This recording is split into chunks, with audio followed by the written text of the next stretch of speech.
All right, so it's finally time for one of our most highly anticipated episodes. You guys have been asking so many questions about this, but let's talk today about fragrance. Fragrance has been the top performing category in all of beauty in 2025. So let's unpack the psychological, cultural, and economic drivers of why this is happening now. There's a lot, so let's get into it. Welcome to GlowJob, the beauty podcast that's more than skin deep. We're the only podcast to make you hotter and smarter.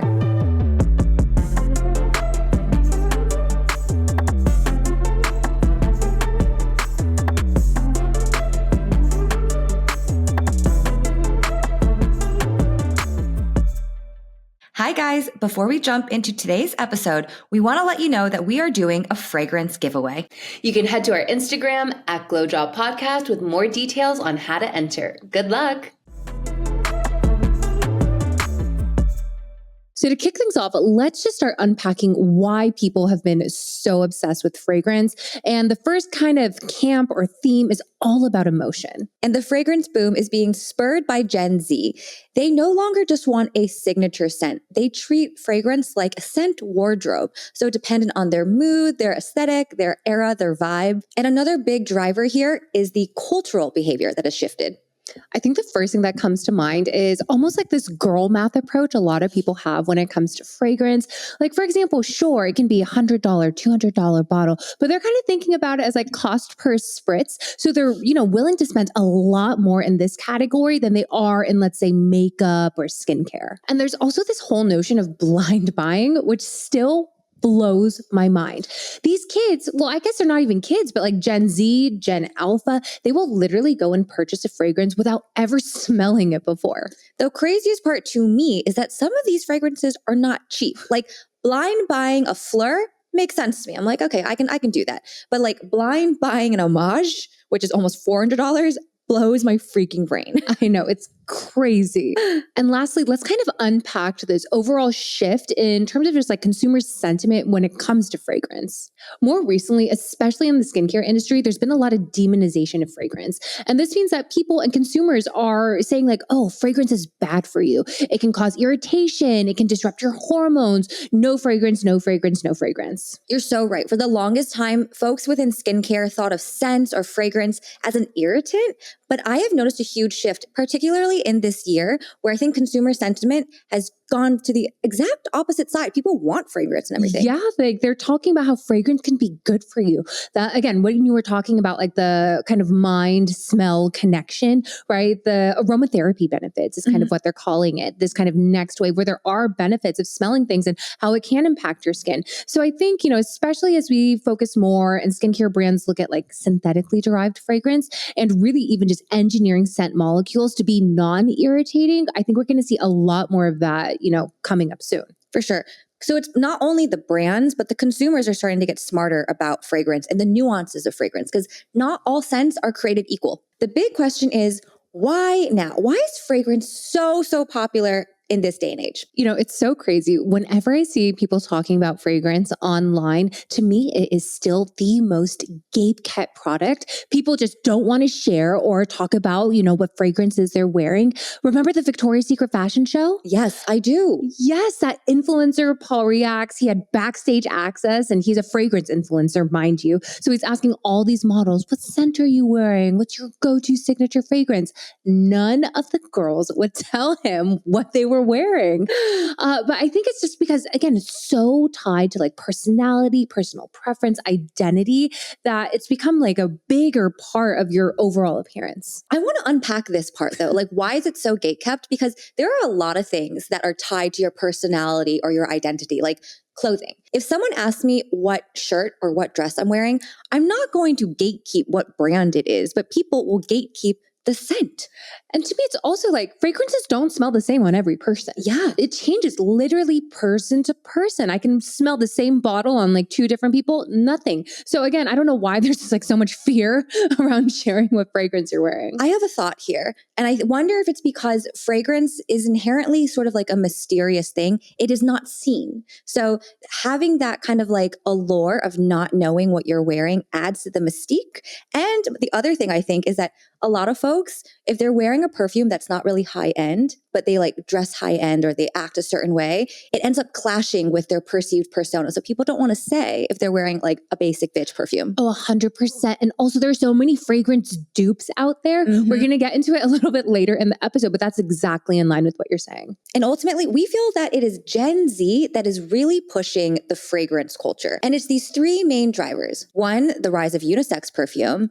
Two, the rise of gourmand. And three, the rise of fragrance as collectibles, not just consumables.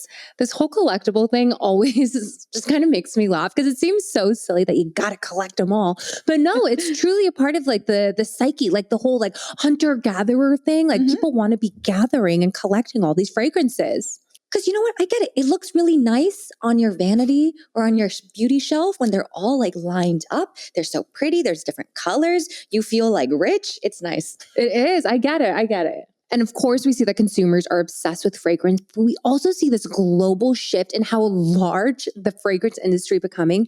In 2025, it's estimated to be between $55 and $75 billion. Woo. And by 2030, people are estimating $100 billion, just fragrance. So why is fragrance such a large category, you might ask? It's because it has excellent margins. It has some of the highest gross margins across all of beauty. And I'm talking about between 70 to 95% on gross margins, which comes out to net margins between 25 to 40%. That is really stinking high. Yeah, and there's a lot of reasons why. Like, why are they able to achieve such favorable margins? And I'll just read some of them. So one, the alcohol base that they're using in the majority of fragrances, crazy cheap. The quote unquote juice, AKA like the fragrance that's actually in the bottle, that's usually only about 1 to 5% of the total cost. Really the most expensive thing that these brands are paying for in the fragrance industry is the bottle, right? The packaging. And I guess the last thing is that, you know, when you do buy fragrance, you don't actually get that much product. It's about like 50 milliliters to 100 milliliters. So just think about like, again, the juice in the bottle. It's not that much. But you know, there are some expensive products and there are some very cheap synthetic products out there. But let's talk about the most expensive ingredients. So the first one that comes to mind is definitely oud. And this is one of the biggest kind of scent families, especially in the Middle East and in like parts of Asia. But there's oud, orris, ambergris. That's a product that we've talked about on GlowJob before because that comes from whale vomit way back in the day when we had our, what was that episode called? Weird people put on their faces. Yeah, whale vomit from ambergris, rose otto. So, you know, these are all more natural products. So it makes sense that they're a bit more expensive. Because remember when we had Krupa Kosteline, that cosmetic chemist on, she said the most expensive skincare ingredient came from blue tansies. So again, like from a natural source. And another reason why brands are loving fragrance, and this is a big one, is that there is a huge amount of strategic appeal. So within fragrance, guess what? There's no shade matching. You don't have to worry about colors or about like the variety of people out there. You just create your scent profiles and hopefully people will gravitate towards them. Yeah, and all these brands are also pushing consumers to kind of get a fragrance for every mood, right? They're telling you need a daytime fragrance, a work fragrance, a date night fragrance, a party fragrance, a lazy Sunday fragrance. Literally a fragrance wardrobe. So now let's jump into a 5,000-year history of fragrance in under, let's call it like 2 minutes. Let's do it. So it all started in ancient Egypt. That's what historians say, dating all the way back to 3000 BCE. And fragrance was really used in rituals. So think a lot about like religion, incense, oils. Then let's jump forward to ancient Greece and Rome. This is when fragrance becomes luxury. Everyone's starting to bathe in these scented oils. It's a vibe. And to fast forward again to the Renaissance, that's when fragrance kind of meets a little bit of fashion as well as hygiene. It's kind of during this time where Grasse, France really becomes like the fragrance capital. And it basically still is to this day. And then in the 1800s, chemistry begins to evolve. And so we start creating these synthetic ingredients like vanillin and coumarin. And then in the 1900s, we finally start to see these massive fragrance houses really becoming established. And we're talking about Chanel, Guerlain, Dior, still household names today. And we're bringing it back to contemporary time, 2000s till now.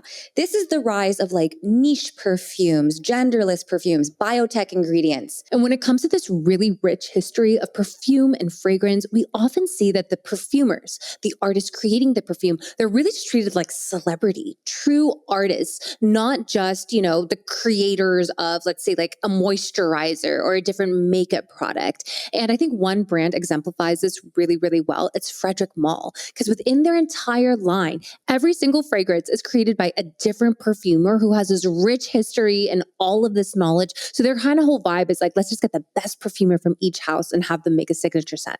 I think there's something really powerful what you said about the artistry component behind perfumers, because even within beauty and makeup and skincare, the folks who are creating those products, or even the makeup artists that are utilizing those products, they're not really viewed as artiste in the same way that a perfumer is. And I think it has to do a lot with the lore, the storytelling, and that romanticization piece. 100%.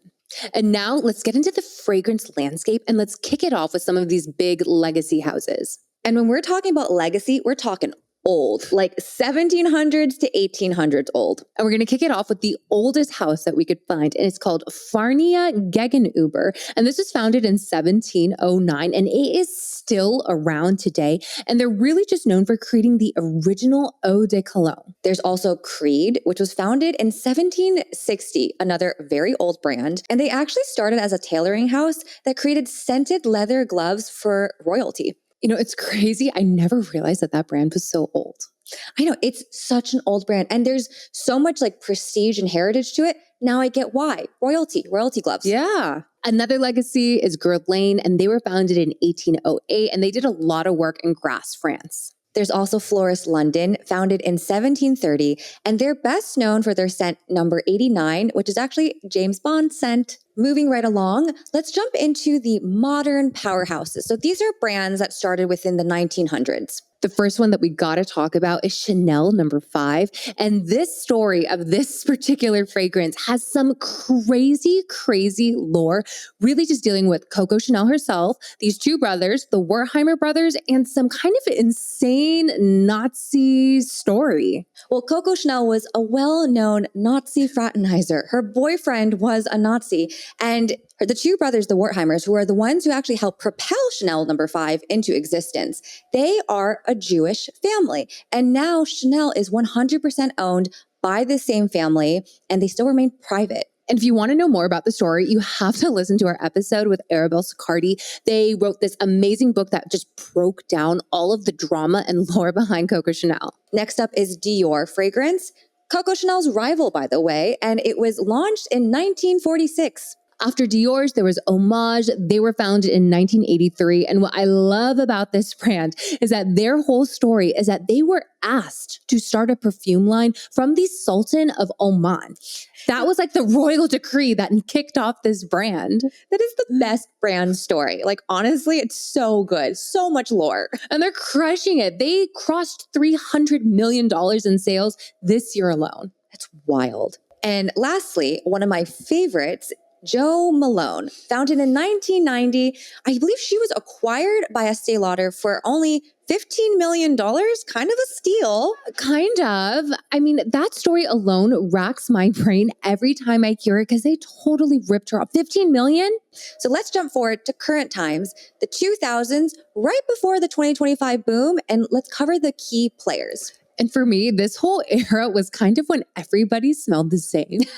They were really just these cult fragrances. But the first brand that comes to mind has got to be Diptyque. Oh, yes. Oh my gosh. Remember when everyone had the candles, the perfume? It was like a vibe. The Philosophos. Yes. Oh my God. Forever burned in my brain.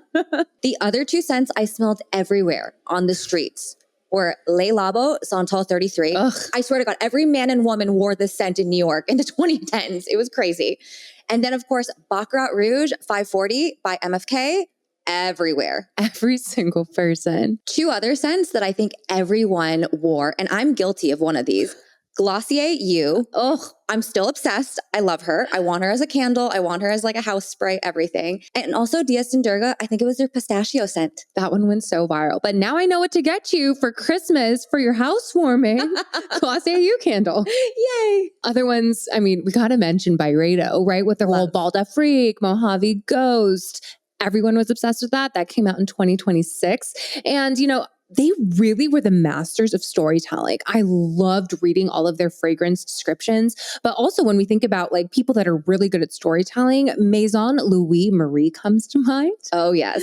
Yeah, so their brand, they launched in 2012, but they create this like amazing, rich history that dates all the way back to 1792. And the reason why we didn't kind of organize this brand into that camp is because even though they say they started in 1792, the brand was still founded in 2012, but the founder, she was able to find like an ancestor within her lineage that used to be a perfumer and then kind of created this connection and launched a brand out of that. So this is when creative storytelling stretches on the creativity part for me. So when you see the branding and it says founded in 1792, you're like, wow, this is such an old prestige heritage brand. But then you're like, wait a second. This was 2012? I mean, they totally got me. But I will say, I really do love their scents. They're so luxury and they're beautiful. And now let's get into what the fragrance industry looks like right now today. And we're talking the brands at Sephora, the indie brands, the Gen Z brands. When it comes to Sephora, the biggest players are Kayali and Sol de Janeiro. Those still surprise me to this day. I guess I'm just not a part of the demographic that buys it, but other huge players at Sephora are Touchland. They got acquired for $800 million this year. Now, my favorite. Let's talk about the most popular Gen Z fragrance brands. And caveat, all of these brands are under $100, very accessible. Okay, so to kick it off with Gen Z, you can't think Gen Z fragrances without thinking about Fleur. I'm still floored to this day of how well Chriselle Lim turned around that brand because it wasn't her brand to start with. The brand started in the 2010s and then she came in and then just made it into what it is today. I know, and now it's a powerhouse. I see it everywhere. For $99. Another two genderless Gen Z brands that are so popular, Dead Cool and Noise. Another brand, and they are really good at making sure their products are cheap, but it's Dossier. They are the king of dupes. Have you ever been to their website? Oh, yes, I have. And they are like shameless about how dupey they are. You can literally search by the brand you want to dupe. You can type in Le Labo and they'll send you their Le Labo dupe. Yes. Like, is that legal? I'm sure they're teetering on copyright issues. I'm sure they've gotten a cease and desist in their day. Yeah. And finally, two more Gen Z brands, Cyclar and Lore.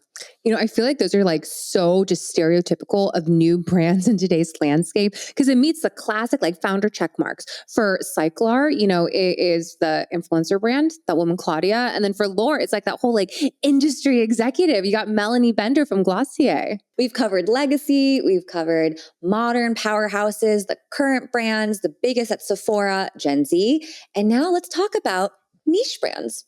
So to kick it off, I want to talk about Heretic because they've been one of my favorites for a long time because they're really all about clean beauty, but make it sexy. Do you remember Goop in the 2010s? Oh, yeah. And there smells like vagina and smells like orgasm fragrances? Yes, I do. Those were Heretic. It's amazing, honestly. I know. Did you ever smell them? I owned them. Did you like it? I loved it. Really? Wait, what did it smell like?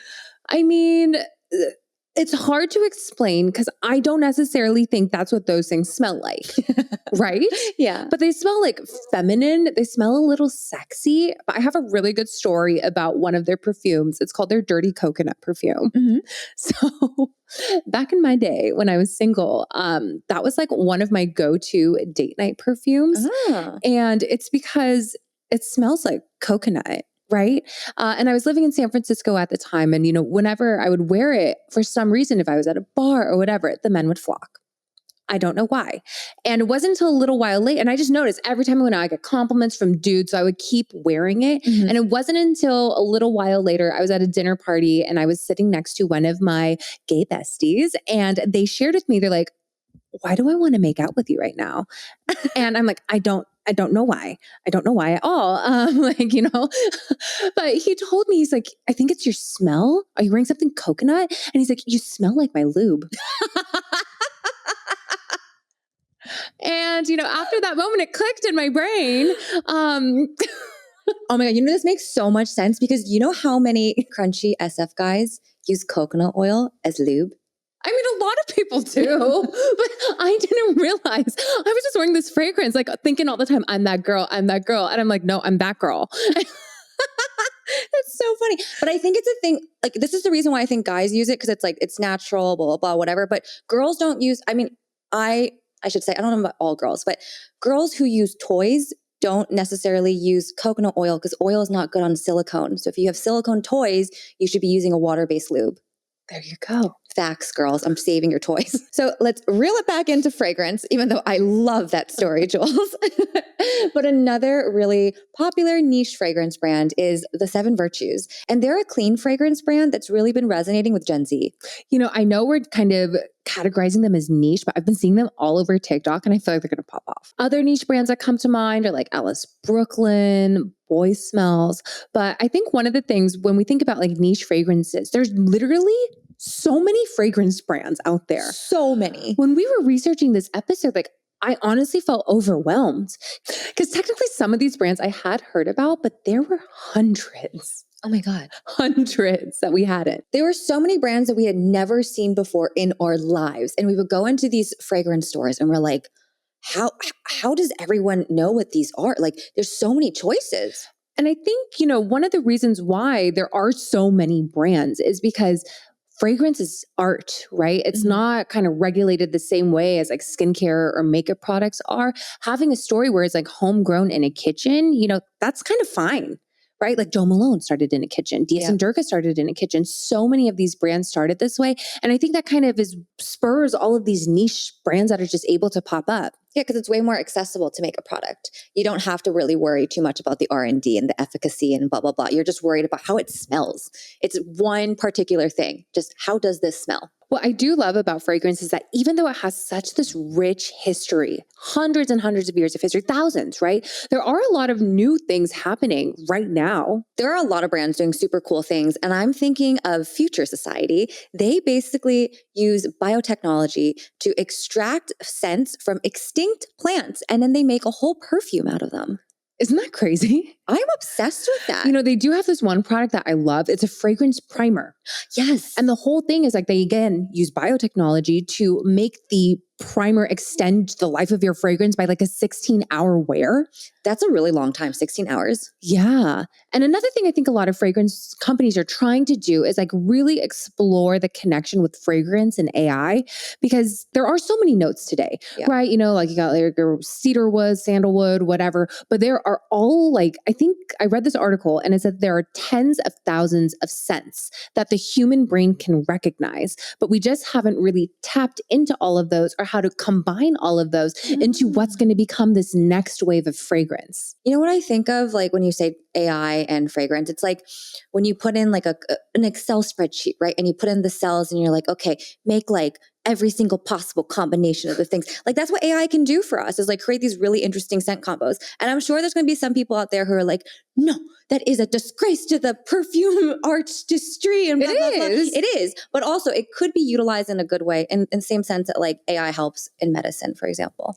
Yeah. I mean, I would still smell those smells. Like no shade to like the artisans out there, but I think that there can be room for more. Like if you knew that there was a scent that you had never smelled in your entire life, wouldn't you be enticed to try and smell it? Oh, for sure. Yeah, right? Yeah. I think there's pros and cons to this. It's like, I can definitely see the scary dystopian future where it's like, everything is computerized. But there's also some really cool discovery that could be happening. That I am in favor of. So that wraps up our landscape. And so much obviously went on this past year. But let's get into some of the GlowJob predictions for what we might see in 2026. I've got a big prediction.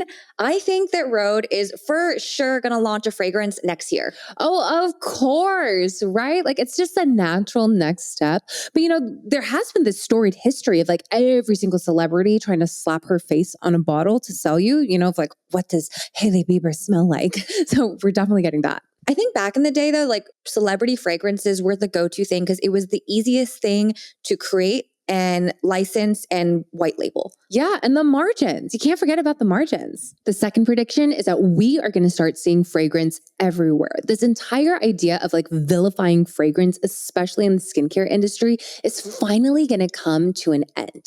We're also predicting a huge rise in this combination of the body mist, body product fragrance combination, and also hair fragrances. I think we're going to see so many more hair fragrances come to market next year. In closing, as we wrap up this episode, it is just so abundantly clear that this fragrance boom is not going anywhere, especially not next year. Fragrance is more than just a beauty product. Consumers are viewing this as like literally part of their identity because the thing is, scent is so psychologically tied to our emotions. It elicits nostalgia. It's the one thing that can throw you back to a particular time, place, memory. So much of the human experience is tied to smell. So like Joel said, fragrance is not going anywhere. It's only getting bigger. All right, everyone. Thank you so much for listening to today's episode. And just as a reminder to go in and enter our fragrance giveaway. Be sure to check out @GlowJob Podcast on Instagram for more details on how to enter.